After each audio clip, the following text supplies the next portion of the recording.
Welcome to A1R Psychic Radio here on Moonstruck TV with Amanda Hall Psychic all the way from the Gold Coast. Hope you're having an absolutely sensational day wherever you are in this planet of ours as Easter comes to a close now for 2023.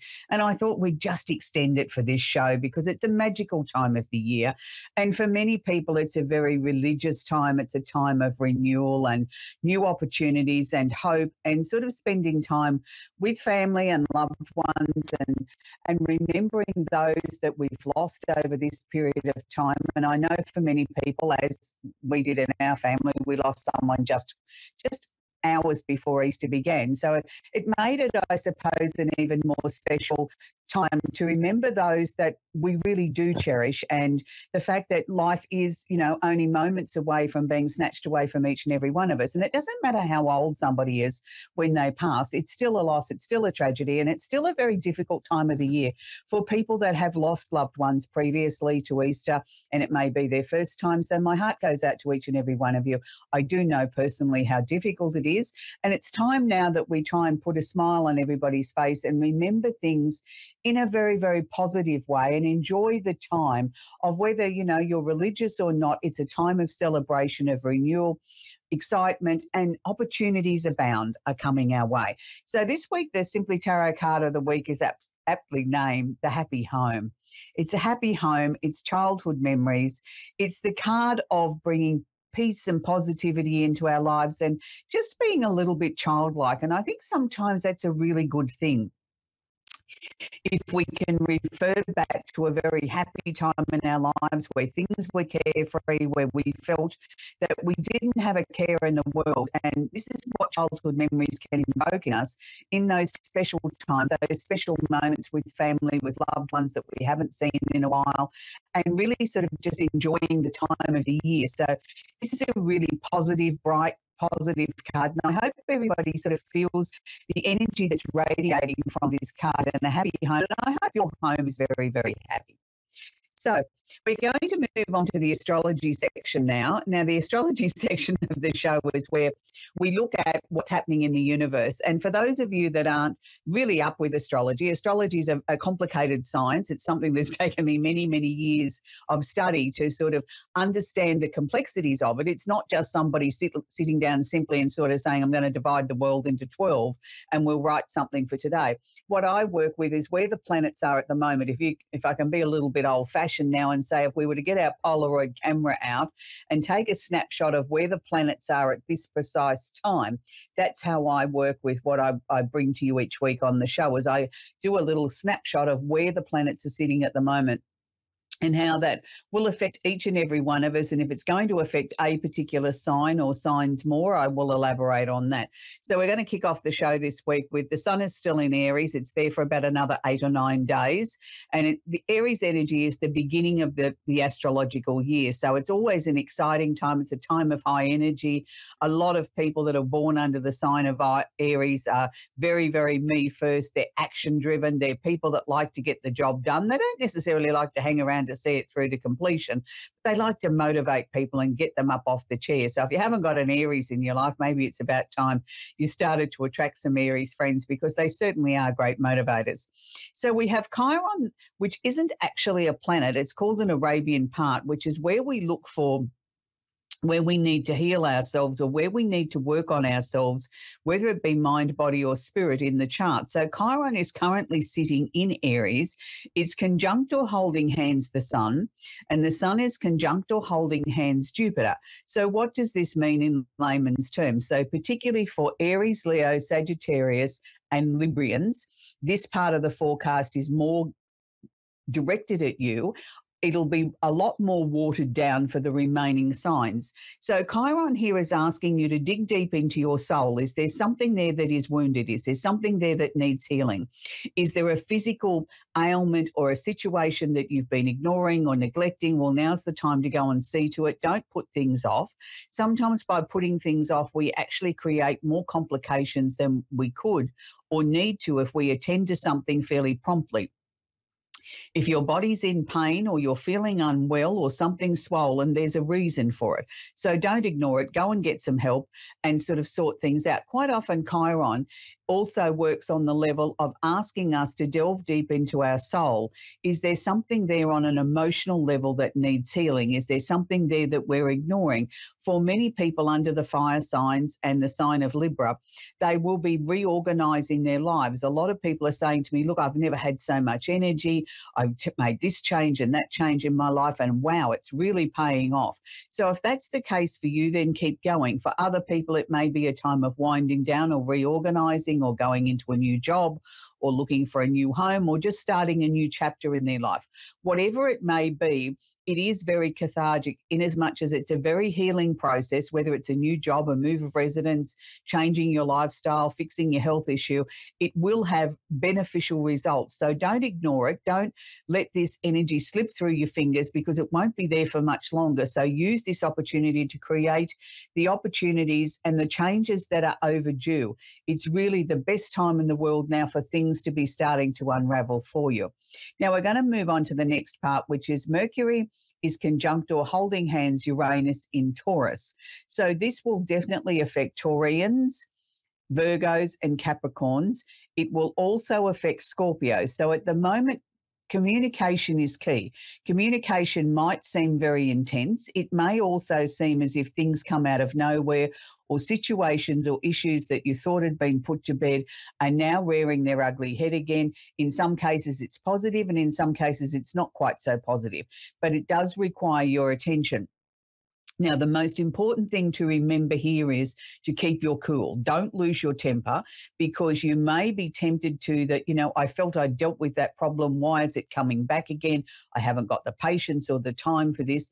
This is not the time to not be patient with this. It's like count to 10, count to a million, whatever you've got to do, keep your cool and try and find a way of getting your message across with determination, clarity, but also making sure that you don't get angry.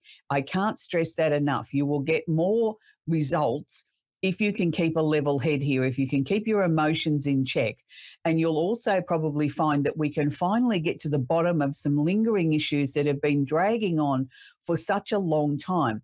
Because with Uranus here, what Uranus is telling us is that it may be able to create a different ending or a different opportunity or another way of looking at this, something that's been hidden or not been available before. All of a sudden, it'll be like that bolt of lightning. It comes out of nowhere, and finally, we get a solution, or we get things sort of finally starting to be wound up the way that they should have. And it seems like it's taken such a long time. So tenacity will certainly pay off here. Patience will certainly pay off here. And even if you've got to go outside and stamp your feet and get rid of your anger that way and then come back in and make the phone call or go back into that meeting, it's better to do that and come in a much more calm way, because I feel that you will achieve so much more with that. There's certainly lots of communication around, and some of it, as I said, might be a little bit tricky. And for others, it could very well be some amazing meetings, some amazing opportunities, some new business opportunities, things that sort of you thought the door was shut or couldn't possibly open yet, and all of a sudden the breakthroughs, the opportunities come. So it can work in a positive or a negative. I'm trying to sort of enlighten you on every area. It does affect all the signs, but more predominantly the earth signs and Scorpio. So for the rest of the remaining signs, it's sort of like it's a lot more watered down. If you've got something really important to say, well, now's the time to do it, but make sure you present your case in a very practical, logical, down-to-earth manner.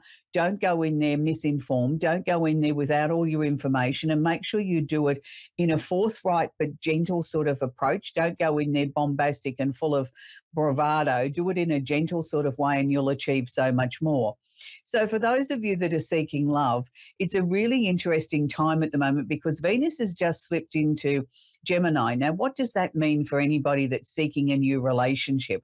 Well, it's time to sort of think outside the square. It's a time to get out and explore your own environment, do things that you maybe haven't done for a while because of weather or other complications that have been around. For many people I know, the weather hasn't been particularly great in their part of the world.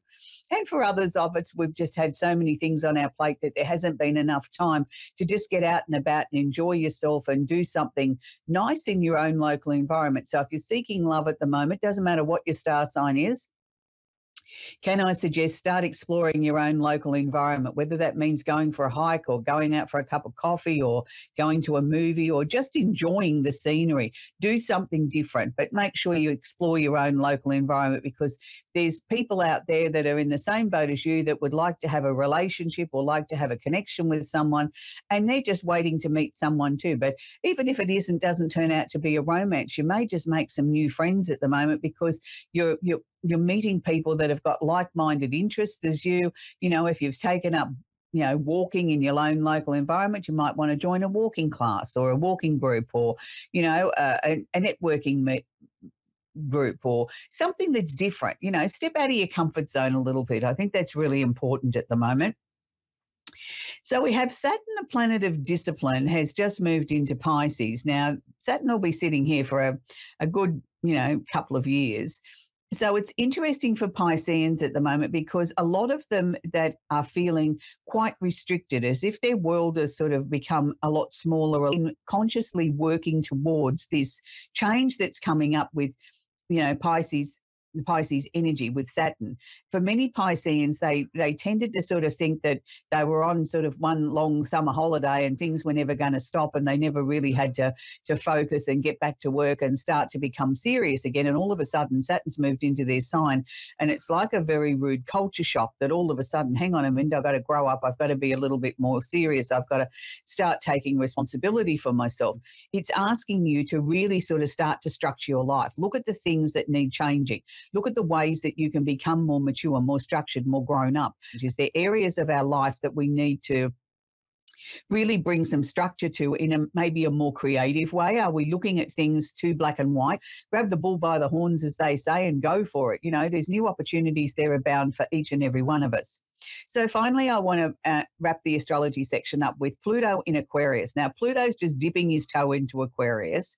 He's not going to start his very, very long trek there till the end of next year, but we're going to have a few months now of just seeing a little test run, if you want to call it that, of what Pluto in Aquarius means. Now, Pluto's the planet of transformation. It also rules the underworld, anything that's hidden from us. But Pluto's role basically is to come in, tip everything upside down, and slowly transform the way that we do things. Now, with it going into Aquarius, and we know the Aquarian energy dares to be different, is very methodical and can be very light bulb sort of moment. They can be very fixed and rigid in their way of looking at things, and a lot of times described as being emotionless. Now, I wouldn't necessarily call an Aquarian emotionless. They just don't wear it on their sleeve. Their emotions very much deep in their tummy that they try and keep hidden. So with Pluto here, Pluto's asking us to find some different solutions to the world's problems, different solutions to the things that have been troubling us, that maybe we're just looking at everything through the same lens. Maybe we need to shake it up a bit. Maybe we need to look for different solutions. And that may very well go across personal areas of our life plus world events.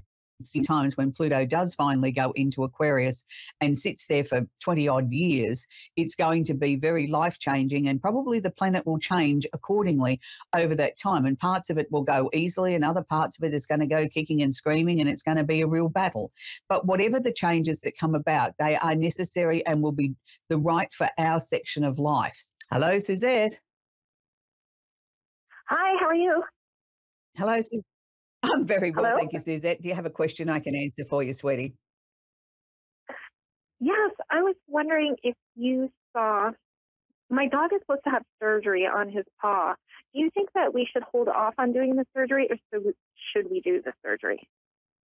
Okay, that's a really, really interesting question, because, it's always difficult to know what's the right time to have something done, isn't it? Like whether it's surgery or whether we're going to get a tooth extracted or whatever, we all sort of question it.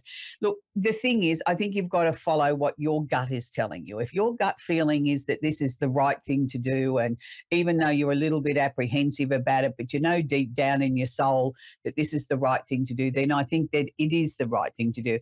You've got to weigh everything up very carefully. If you choose not to give the surgery, what are the consequences of that? is there going to be pain? Is there going to be, their mobility going to be affected? All these different things. So there's lots of things to consider. And I personally sort of feel from what I'm being shown, I think it is the right step to proceed with the surgery. And I think it's going to be very successful. And you're sort of going to come out the other side and wonder why you were so concerned and gave it so much thought and were sort of, oh, should we or shouldn't we? But, when you come through the other side, I do really think it's the right decision for the family to make, Suzette. Is there also other changes going on around you at the moment? Because to me, they were showing me sort of lots of activity around the home. It's like everybody being pulled in 1,000 different directions. So is there lots of other changes coming up as well? Oh, really? I felt as if we were going into a very positive, exciting next chapter of your life where, as if we've been waiting for things to come towards them. And, once everything happens, it's going to be all action stations. Oh, perfect. Yeah, I've been waiting for a job. Oh, okay, good. Well, that's part of what I'm seeing, so that we can bring in the job situation and, more money coming into the household and things like that. But would it be fair to say, Suzette, by the end of this year that you'll be making a slight change to where you're living? Are you thinking of doing a little bit of remodeling or, buying a new couch or something like that? I can sort of see changes to the living area where you spend a lot of your time.